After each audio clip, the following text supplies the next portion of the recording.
Is that a duck? Okay, sorry to interrupt. Is this a duck? God fucking damn it, Donald. Okay, let Donald speak. What does Donald want to say? Oh my. Play of the game.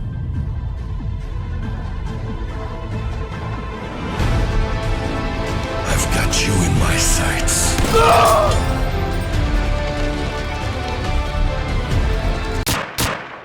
Holy moly! Do you ever have a little joke or like a little gag that people really latch onto and run with for no reason? Because I'm having that happen to me right now. So a couple weeks ago, I uploaded this video called Killer Clown K10, and the title is surrounding the weapon. The entire video is focused on the weapon. The only glaring flaw about the video is that this is not a K10. I'm gonna say that one more time.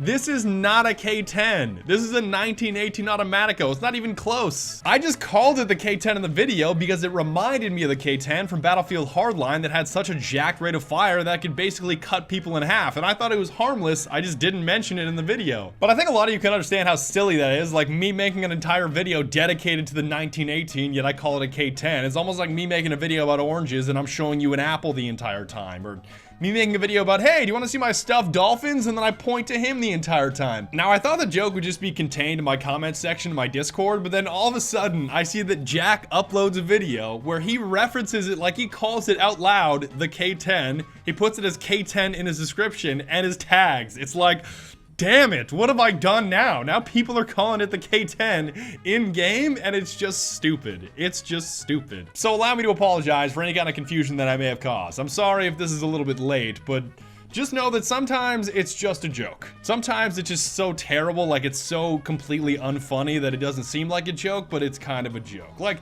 do you guys really think that I don't know the difference between seppuku and sudoku from the last video, or that I don't know how to pronounce the word recruit?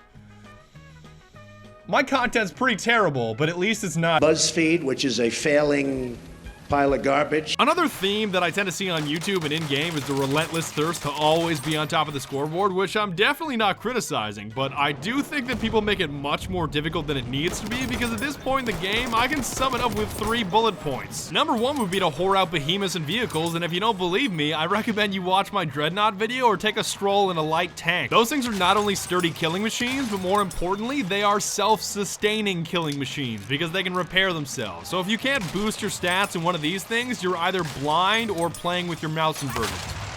Headshot. The second one would be to spam gas grenades, which is definitely beating a dead horse at this point, given how the average player plays. But even with the entire player base going full retard with this grenade frenzy, there's really no reason to fight it, just go with it. Yeah, I've gotten so proficient at throwing gas grenades, I don't even have to throw them anymore. You can judge me all you want as I rocket ship my way to the top of the scoreboard. And the third and final one that can magically teleport you to the MVP spot that nobody seems to mention is to hog squad leader and boss your teammates around while being the world's most annoying oxygen thief. And in case that's a little too vague, here's a brief tutorial.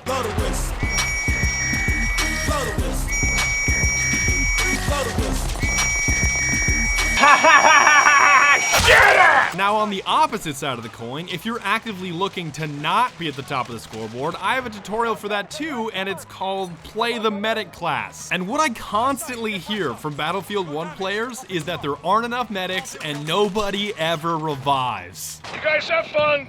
I'll just be hanging out, bleeding to death, NBD. But what I love so much are the people that complain about not being revived are the ones that are never in any kind of a place where they should expect to be revived. Like you ran 20 feet out of bounds into a bunker littered with grenades that was already on fire, full of enemies right next to a tank. Do you really think that I'm gonna come and revive you just so that I can die too? It's not my fault you ran into the most dangerous part of the map thinking you were getting a one-way ticket to Valhalla when you got lit on fire and shot in the face. Don't hit me with that revive request. Get out of here. I'd say this class is much less of a doctor and much more of a pharmacist, because I like to think that doctors provide care that requires specialized examination and expertise, whereas a pharmacist just pokes you with needles and temporarily makes the pain go away with meds. And I think that's closer to your role in the game, shoving hypodermic needles into everyone and tossing med bags. Maybe I'm just jaded after playing Operations too much, because that game mode has the ability to be both the best and the worst gameplay experience possible, depending on your map and your opponents. this. You've never seen nade spam until you've seen Operations nade spam. So if you're completely dedicated to being the world's greatest medic and reviving everyone that you can, you will probably never have a reason to pull your gun out. And I've gotta say, if you do that, you're a rare breed, because obviously most people play this game to kill as many enemies as possible, sit on top of the scoreboard and gloat about how skilled they are. As if anyone over the age of 12 gives a shit. So if you can swallow the fact that it's significantly harder to become MVP as a medic than it is as an assault, for example, you will be a tremendous help to your team. Be advised, I appreciate you. The whole idea of being a game-breaking medic is not to slay every enemy that you see, it's to make sure that your team constantly has a front line of guys that seemingly never go away because they're constantly being revived. I think we've all run into instances where as an attacker we kill the same enemies over and over and over again, but they keep getting revived, so it does nothing but waste our time and our valuable tickets. Seriously, stay dead.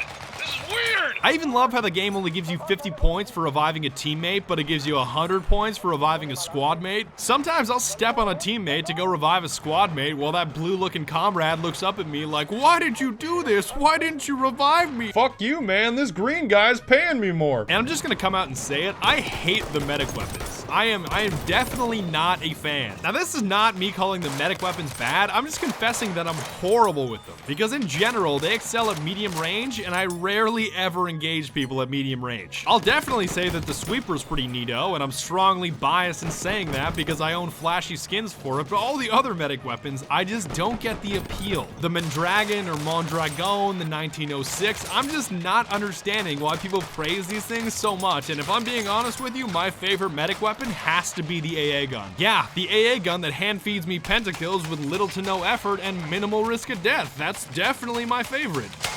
Enemy pentakill. An enemy is godlike. But why I despise the weapons of the Pharmacist class so much is simple to understand. The majority of a game I spend on a flag or in close proximity to a flag, and flags in this game are constantly covered in gas, which means that I have to put a mask on, which means that I'm forced to hip fire. And the Pharmacist weapons suck at hip fire. Even though some trench variants are better than others, they overall suck in close quarters when you're up against SMGs that are everywhere. Just remember that the medic class can be the most powerful class in the game when it comes to actually winning matches if you know how to survive and revive. I just think that I'll never enjoy it very much because I adore close quarters combat and blowing up vehicles that are cheesing from afar. And that's about it. Be sure to tune in next time when we take a field trip to PF Chang's and immediately regret our decision. Goodbye.